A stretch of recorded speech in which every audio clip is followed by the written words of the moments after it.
What is the $52 trillion time bomb that's ticking in the North American stock markets? I've been doing some research on this topic, and what I found is absolutely terrifying. Hi, my name is Ali. I work in the IT industry, and I've been following the markets for over a decade. I know it can be confusing, scary, and hard to follow, but don't worry. I'm here to make sense of it for you so you can be better informed and make your decisions and take your risk factors in place.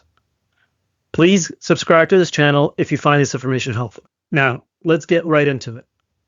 When everybody has a job, the stock market rises.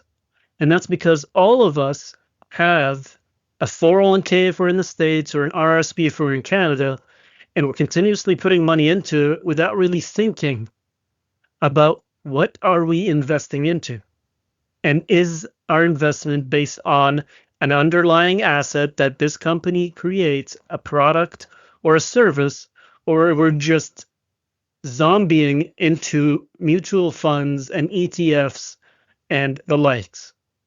Now, this is a big problem because when everybody's working, the price keeps going up.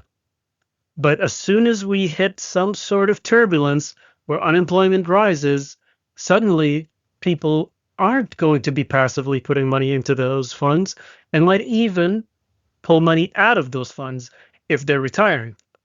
Now, during COVID, for example, we had a lot of stimulus from the governments, North America and other places around the world.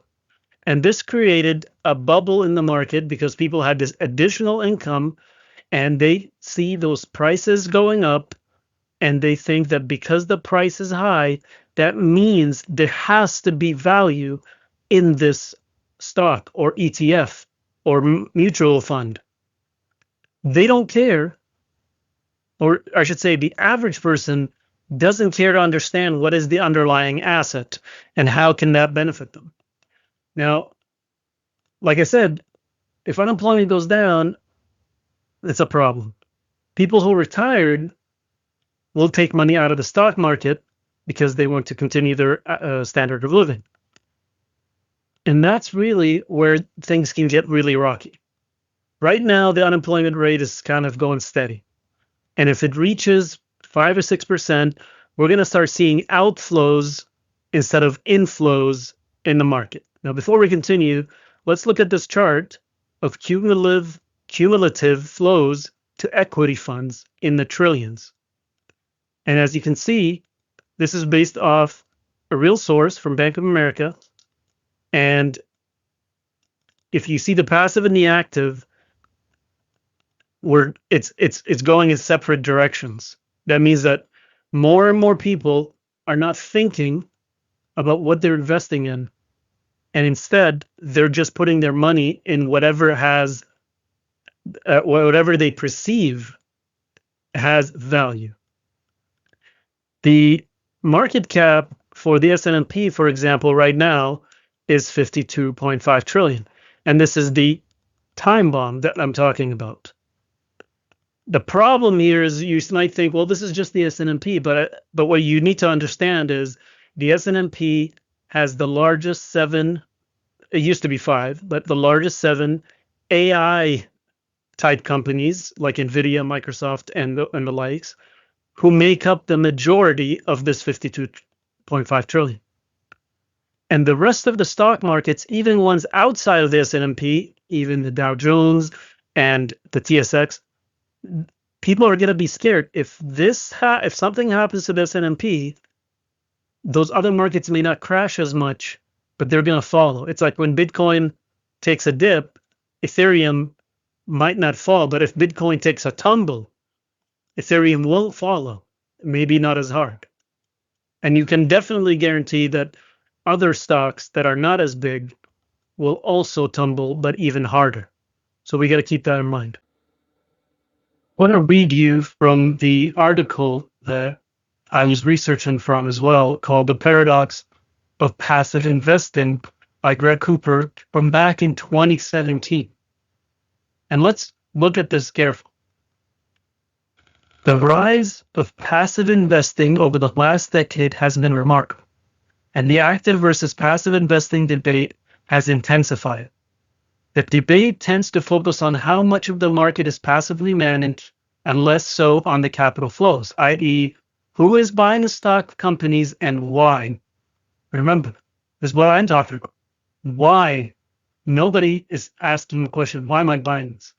When stocks are being purchased without any thought to the underlying fundamentals of the company, this creates a risk to how markets operate. There's clearly a benefit of low management costs that occurs to those using passive or semi-passive strategies. However, at what point are the benefits of low management cost outweigh the causative effects of very large flows of capital being allocated with no reference to economic return? Is there a paradox of passive so that investors have low management costs, but in aggregate lower returns or higher risks? As more capital is invested with no thought behind what is being purchased, there has to be a tipping point. The tipping point is what we're really focused on in terms of risk. The tipping point where this irrational behavior is no longer sustainable. And this is really the crux of the matter. How long can we go on with the zombieing into the stocks without thinking about what those companies are actually doing, what are their underlying assets are or fundamentals? And that's really what we need to pay attention to. If you think the unemployment rate is controlled by the government, meaning that if it goes up, the government is going to send out stimmy checks and it's going to kind of stimulate the environment so that unemployment goes down. The difference between now and what's happened in the past is the AI bubble. And the AI bubble is guaranteed to actually drive the unemployment rate up artificially because they're building AI and robots to replace people. In the past, this wasn't a problem. You still needed to rely on people for these jobs.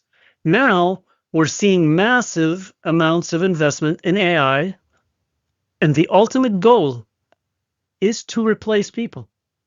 There's no way around that. Okay? So let's review this report, which is the top 17 predictions from experts that are talking about AI replacing people. So this is not Ali speaking. I'm not the expert that's giving you this. I'm just relaying to you the information that we're hearing from people like a former CEO of Google, Dr. Schmidt. He predicts that within 1 year, most programming work will be done by AI. Down here, we have Dario Moi from Anthropic CEO. He's saying that AI could eliminate 50% of all entry white-collar jobs within the next 5 years, potentially pushing the unemployment rate up to 10 to 20%. Now, this might be talking about the US, but you have to scale this across Canada as well, and most of Europe. Let's look at venture capitalists.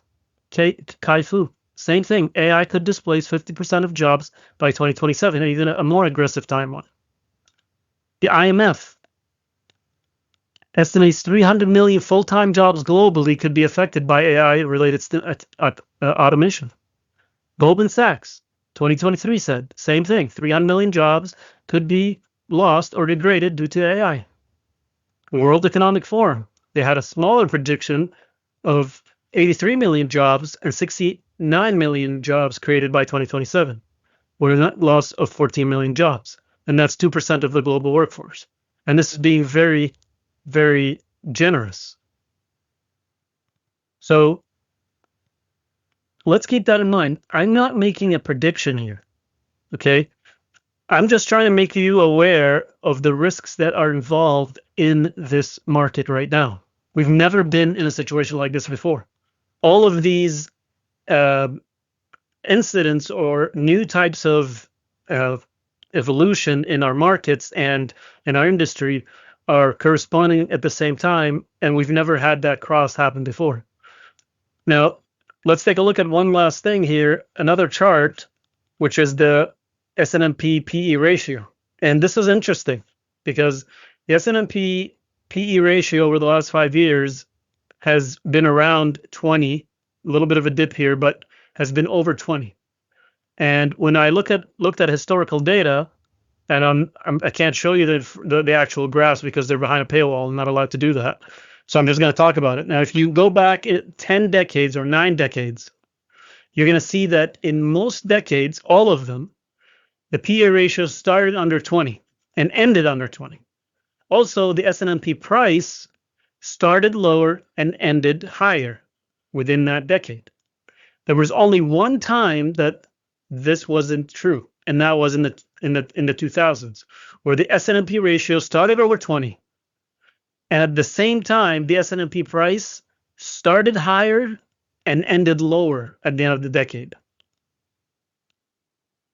Now, if you look at the decade we're in, the 2020s, we started much higher than 20, which means that we're in a bit of a problem. This could be a bigger bust than the dot-com bust.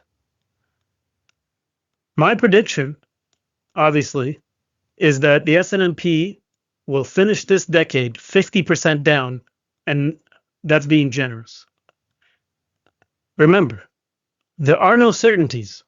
There are only probabilities, and I can only talk about what the information is telling us. So I'm not trying to scare you, but I'm trying to tell you is to stay vigilant. Make sure that if you are invested in mutual funds or stock markets or anything like that, that you have risk management put in place. We live in an insane world right now. Everything is overpriced. All assets are overpriced. Central banks are going wild. And there's a lot of big governments and deep states that are trying to manipulate things in their favor. So stay informed, stay up to date, stay safe out there, and I'll catch you in the next one.